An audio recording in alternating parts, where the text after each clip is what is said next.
We're looking back and looking forward on how COVID-19 is impacting our philanthropic community and the charities that they support. That's this week on Nevada Week.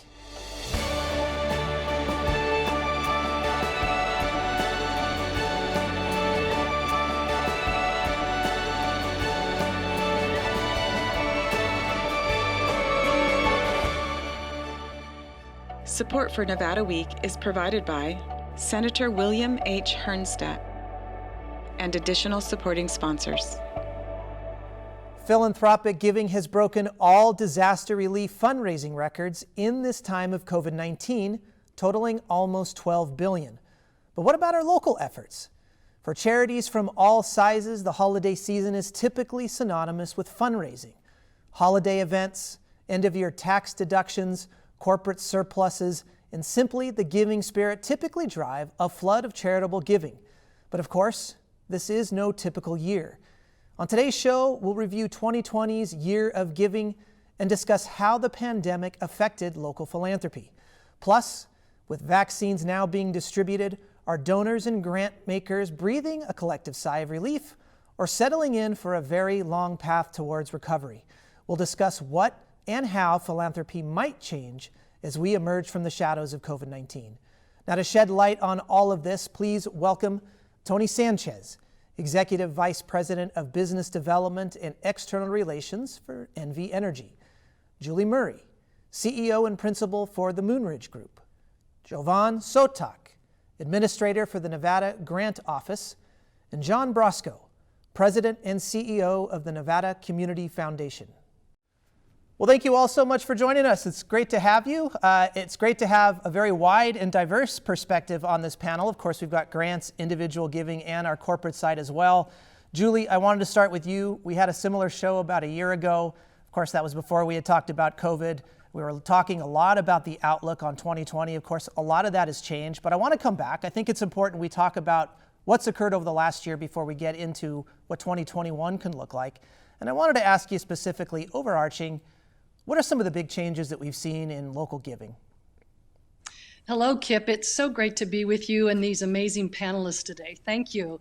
And since last year, so much has changed. And initially, we thought that philanthropists, corporate funders, family foundations would pull back. When the economy started to, be severely impacted, we thought that it would decline. But right in the heart of COVID in May, June, we pulled the funders. And interestingly, 58% of them said they were going to keep their giving as is or even increase it. And what we're seeing is more flexibility. The funders reached out to their nonprofit partners to say, how can we help? And when they heard input that they needed the restricted gifts that were designated for a specific program to be changed to undesignated use, to wherever the CEO needed the most, that flexibility occurred. Nonprofits got the money that they need and the flexibility that they need. And as a result, people in need in this valley were heard and seen and taken care of. I'm just so proud of the philanthropists in this community for their flexibility. And John, maybe you can give us a little more perspective on individual donors. And to Julie's point, it looks like giving hasn't changed, or it looks like a large population has even given more. Are you seeing the same on the individual giving side? It's funny, as Julie was talking, Kip, I was nodding my head and thinking we've seen exactly the same thing on our side. So it has been incredibly inspiring to see a couple of different things. One is that donor giving for us is up over 40% from last year out into the community. And secondly, the donor willingness to engage around what they're hearing out in the nonprofit community, as opposed to, hey, this is what I always give to, and this is what I'm going to keep giving to. They've been really receptive to having those broader conversations to help the community. Now, on a national level, we've seen donor-advised funds increase exponentially over the years. There's a lot more donors are using donor-advised funds. But if we just look over the last year, too, again, nationally, we've seen a huge increase in the amount that is being given through those donor-advised funds. John, first off, what specifically is a donor-advised fund? Sure. So, it's now an IRS-recognized charitable vehicle. It operates much like a private foundation, but without some of the restrictions. It's a lot more flexible. and it's a lot less expensive, which ultimately translates into more money going into the nonprofit community, which of course is the point of giving. Now, unfortunately, Kip, they're sometimes demonized on the national level with respect to being perceived as a place where donors park their money. Having said that, not to let the facts get in the way of a good story, money from donor advised funds pours out at an increasingly higher level than private foundations. And this is year over year over the last several years. So they've really, especially in this time of need, been an unbelievably important vehicle because of their flexibility and their agility to help during the time of a crisis such as this. Jovan, I want to bring grants into the conversation here. Of course, the assumption might be so much relief we've seen from the federal side of things that might then lead to a lot more federal grants that are coming into our state. Is that the case?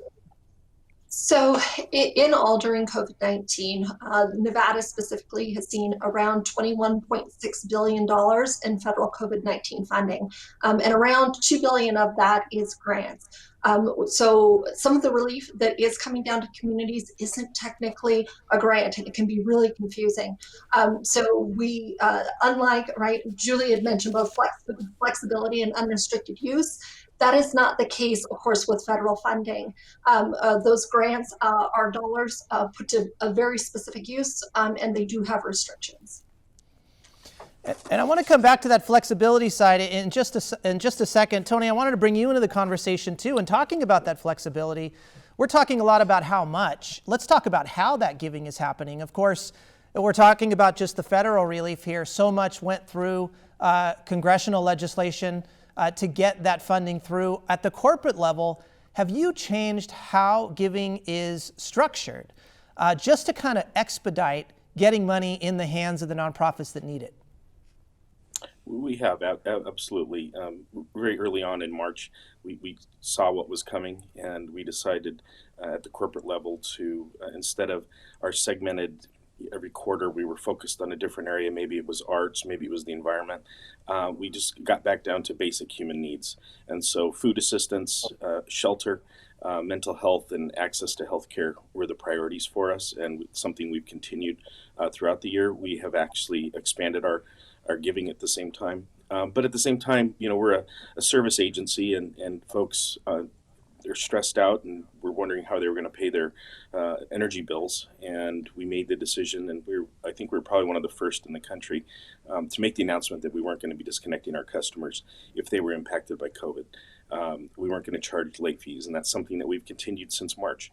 And we've had well over 600,000 of our customers reach out to us and indicate that they have had financial difficulties, and it's something that we're working with folks, very extended and lenient payment plans, whatever we can do to relieve some of the stress that folks have faced. At the same time, home energy consumption has increased. At the same time, we had a very, very warm summer, and air conditioning was being used at an unprecedented rate. So we look at it from two different aspects, but we focused on close to 100 different agencies and entities throughout the state, and given out over $2 million out of our foundation that we hadn't anticipated doing before the COVID. So that's something we're going to fortunately continue. It's unfortunate that we are where we are, but it's something that we're going to continue. And we'll talk a little bit more about the future and how an organization like NV Energy can contribute more to philanthropy in just a sec. Julie, I wanted to get to you on the corporate level also here. The assumption might be that gaming and hospitality, of course, such a big part of our economy, a part that has been hit so hard with some of the closures throughout the entire pandemic. Is it safe to assume that the gaming side of this, when we're looking at philanthropy, has been reduced because of where they are economically? What's interesting about that is that you would assume that gaming would be cutting back during these very difficult economic times. But what we're seeing in 2020 is that gaming companies like Wynn Resorts and MGM Resorts are not only keeping their commitments for 2020, but they went above and beyond and are doing things especially for their employees. So for example, at the Wynn, they gave their employees a certain number of months of paid time off. But what they did is they said, we are paying you, please stay home and for a period of time, but volunteer. We encourage you to find ways to volunteer. So not only were they giving funds and they were taking care of their employees, but then they were leveraging that by getting those employees out to safe places where volunteerism still was operational. Let's talk a little bit more about the charities themselves. Of course, all of you have intimate knowledge of the landscape of charities here and where the needs are. And I just wanted to get kind of an idea. And John, let's start with you. How are charities faring right now? So we've seen an evolution, Kip, around this. In early March through, I would say, April or May, what we heard sort of early and often from executive directors in the community who were, in the basic human needs, right on the front lines, as it were. And it was uniformly two things. There was, of course, overwhelming need and an immediate fear that they didn't have the resources to address that need. And frankly, there was also a palpable fear for their employees and a concern for their employees. And so you had those sort of dual issues for them, in addition to not knowing what the future's like the rest of us. So unlike other tragedies where they're stretched thin, they're now stretched thinner, but they're also undergoing a mental exhaustion that's different than they've had in the past. And that was really troubling for us at the Community Foundation to hear executive directors sort of candidly share that feedback with us. But it was incredibly important for us to know it so we could share that with donors. Tony, I wanted to get your perspective on this too. Nevada Energy gave $1 million for emergency funds to several nonprofits. You give us an idea of, for one thing, why you did that and what you were hearing from the nonprofit community that led NV Energy to donate that sum of money. It's certainly been devastating. I mean, we hear it from just our customers reaching out to us, but we run the largest United Way campaign in the state and have done so for many years. And so we were immediately in contact with United Way in Southern Nevada as well as Northern Nevada. And we heard just some of the stark realities of what was starting to hit. And so I don't want to say we walked into this with a 4-part strategy. We're not, not that good at it. But since then, we've developed that. I mean, the first one was suspending disconnects and taking that pressure off of folks. The second was ramping up our giving and focusing it on basic human needs. The third was how could we help out with our bills, and we've had unprecedented rate decreases in 2020. Just in October, we had a $120 million rate decrease. That was about a 10% decrease. And then in January 1, 2021, we have another rate decrease going into effect, which is another $5 off of your bill. So that was the third part, really thinking how could we help our customers, at the same time develop more clean, renewable energy and supply that to the large customers like our casinos at reduced rates and running up at 100% capacity and get the economy going again. And then the fourth component for us was what proposals could we come up with that won't impact rates, but at the same time will immediately create jobs. We've announced major transmission initiatives. It'll be thousands of very, very high-paying jobs throughout the state over the next decade, as well as expanding vehicle electrification opportunities and building the backbone for these electric vehicles that are here. And that's also going to create thousands and thousands of jobs. So that's how we look at all these, and we've got all four working at the same time, and we're going to continue all four components into this new year. Julie, it's interesting. It brings me back to what we talked about a year ago. Innovation, both on the giving side, but also on the charity side, came up a lot. Finding new ways, of course, to sustain our nonprofits. Things that Tony is talking about right there, things that potentially have not changed in this pandemic and are still focuses. Wanted to take a moment. Our production team had the opportunity also to go and talk to one of our local nonprofits to get a better understanding of what some of their challenges have been and what they and how they are looking forward to the new year. Let's take a look at that. It's early Tuesday morning, and there's a lot happening at Help of Southern Nevada. Help of Southern Nevada is a social services agency that supported our community for 50 years. It offers services related to employment, housing, homeless youth, and holiday programs. The blue bags are girls' toys. The black bags are boys' toys. So you're actually going to see what is the end of the Chet Buchanan Toy Drive. And so we are serving 80 other organizations with what we raised, so that they can fill their holiday programs, as well as the almost 2,000 families through our doors. The pandemic has driven hundreds of needy Southern Nevadans through HELP's doors this holiday season. Sadly, some have found themselves homeless and are desperate for a place to sleep. This morning, 722 people woke up in a Help of Southern Nevada program bed. So the need has grown exponentially because everyone seems to have been affected. It's financial assistance that folks are needing, it's housing assistance that folks are needing, it's basic needs, food and clothing. Providing significant community assistance takes substantial funding. This year, local organizations like Help of Southern Nevada are feeling the financial pinch. It's the level of support. Some of our corporations have been affected, so too have their donations. Of course, the individual donor has been affected deeply, so that has been reduced. Help is fortunate to have various funding sources, including government contracts. For us, that portion of our funding is secure right now. I don't know what it'll look like in fiscal year end 2022. That's a little difficult to forecast. However, the private donations and corporate donations, that will probably have more to do with how quickly our economy bounces back and how quickly folks get back to work. And getting people back to work, a place of self-sufficiency, is the mission at Help of Southern Nevada. For Nevada Week, I'm Heather Caputo. Well, Heather, thank you very much for that clip. We really appreciate it. And that really brings us into talking about the future here. And let's move the conversation to that. And Giovanna, I wanted to start with you. Help of Southern Nevada mentioned the contracts and that felt a little more stable. But let's talk more specifically about grants here. We've got some encouraging news maybe with new relief.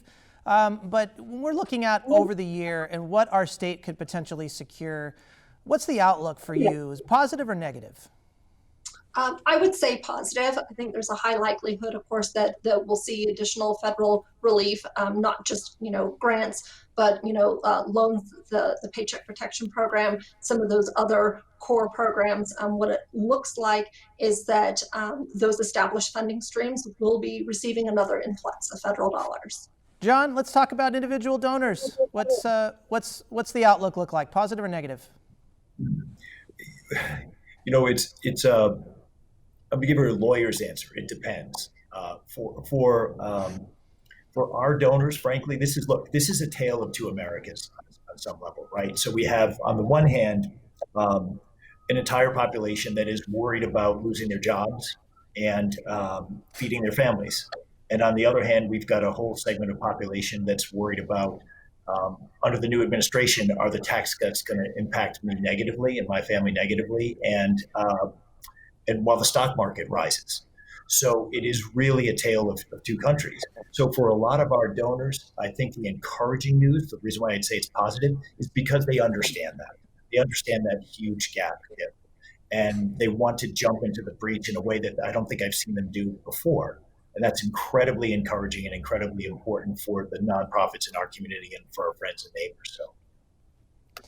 Julie, let's talk specifically about charities themselves. Do you see ways they're going to have to adapt to kind of meet where funding is going? And let's start talking now about, we know a vaccine is coming. We're moving from kind of that crisis mode to recovery, but we're not there yet. So we still have potentially 6-8 months where we're still going to be in crisis, but then moving into recovery. How do you think nonprofits are going to have to adapt over that transition? What's interesting is Fawal O'Reilly, the CEO of Help of Southern Nevada, the video you just showed, is a great example of a nonprofit leader who is resilient, innovative. I believe that nonprofits who can't embrace the difficulty and lean in and work with their boards and be innovative will not survive. And what's great to see, though, is that so many nonprofits now are collaborating more now than ever. One example is on early childhood education. The lowest income neighborhoods weren't receiving early childhood ed for their children. And a group of 5 funders worked with the city of Las Vegas, and together, Vegas Golden Knights and Zappos and City National Bank and others, Helms Foundation, came together, collaborated on their funding, and as a result, great strides are being made with low-income children and early childhood ed. So I think you're going to see innovation, resiliency in ways that this community has never done it before in our nonprofit communities. And funders, on the flip side of that, will be looking for those nonprofits who are resilient and innovative. And I believe that the funds will continue to be there for them in 2021. Now, Tony, I want to get your specific perspective here on what innovation and adaptability and resilience really means when we're looking at the era of COVID here. So much of, I would assume, interpersonal relations typically happen in person. We haven't had to have that, but in some ways, maybe it's become more efficient by being in this virtual world. Do you think just the way that giving, that personal contact between charity and donor is going to change? We're going to see a lot more of the use of technology in kind of this virtual world, or do you think and hope we're going to get back to where we were before 2020? We certainly have seen a change with virtual fundraisers. I know nonprofits have been impacted, and they're generally getting about half the revenue through the events. I mean, typically this is a town where any given night you've got 3 or 4 different banquets going on, and as corporations like ours, we typically would attend those, and everything's virtual now.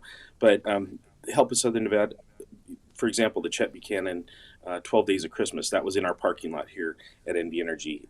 We've been doing that for 14 years in a row. Chet has literally slept in our parking lot for 6 months of his life over that 14 years. And we were very concerned, they were very concerned from the get-go. The Help of Southern Nevada volunteers, how are we going to have that interaction where you have 10,000 bicycles and you have literally thousands of people coming here dropping things off, and working with our staff and Jennifer Shurek, of our corporate communications director here, we literally, it was a safe zone, it was a halo zone, is what we call it in our industry. But you would drive up, you would never get out of your car, they would take the toys out of your car, you would keep driving. All interviews were done by telephone or utilization of technology. And it was a fantastic success. And I'm so glad we were able to do that. That's our employees' favorite event of the year. And we're seeing that kind of uniqueness and collaboration throughout the whole state. I mean, we serve 90% of the state's energy needs, and we listen to our employees in terms of what they want us to fund. They're all involved. We typically, in a typical year, though, our employees would give up to 40,000 hours of their volunteer time. This year it has been challenging, and I think the casino industry, like the Wynn, giving their employees time off, paid time off, and encouraging them to volunteer. That's some unprecedented cutting edge giving, and I think Southern Nevada and Nevada as a whole is known for that, and because we have folks like Julie Murray, who's our giving guru for Southern Nevada, and work with her and the Winridge Group very carefully. But collaboration is going to be the key, and we've seen unprecedented collaboration over this past year. And let's continue that collaborative aspect of this conversation here, Joanne. I want to talk more specifically about grants. There have been those that have said we leave a significant amount of federal grant funding off the table in our state. We're not getting our fair share. Some say that's potentially $500 million of funding that we don't have. I want to talk a little bit specifically about our legislative session that's coming up in just a couple months. Potentially some bills or some legislation you think that could go through that might be able to help us and support us. And by us, I don't mean just the state grant office, of course, but our larger philanthropic community and our charity community that might help us get our hands on that funding come the next year, a couple years from now. Well, I'm not aware of course, this is early, session hasn't started yet. I'm not aware of any legislation that is being proposed to take a look at improving grants. We do, our office, the Nevada Grant Office, supports the Nevada Advisory Council on Federal Assistance. That is a council that represents the business community, the nonprofit community, as well as local government, and involves our office, the government finance office, the governor's finance office, as well as the legislature. And they've put together their recommendations in their annual report to the legislature and the governor around specific things they would like to see changed, keeping in mind, of course, that the budgetary situation that the state is facing is going to impact any of those initiatives, of course, that may require dollars to fund. Really good point. And we didn't really get a chance to talk about what a grant is. And of course, you mentioned early on that a grant versus some of the other relief that we've gotten at the federal level is different. Can you give us just a quick overview for those that are potentially looking for grant funding, what you need to have to be able to request or apply for a grant? Yeah, it's a great question. Thank you. And we've actually seen during this crisis a lot of confusion around that. We've seen lots of citizens and organizations contacting our office thinking that we award grant funding. But grants are really, they're dollars that are awarded to organizations for a specific purpose. And so the different grants come with different eligibility requirements. So some federal grants, nonprofits may be able to apply for. Some federal grants, state governments may need to apply for and then pass through the funding. So during this crisis, we've seen lots of different combinations of different kinds of funds that aren't necessarily grants that all come with different specific requirements. Jovan, Julie, Tony, John, very much appreciate your time. Thank you so much for the conversation. Well, thank you for joining us this week on Nevada Week. Now, for any of the resources that we've discussed on this show, please visit our website at vegaspbs.org/Nevada-Week. You can also find us on social media at Nevada Week. Thanks again, and happy holidays to you.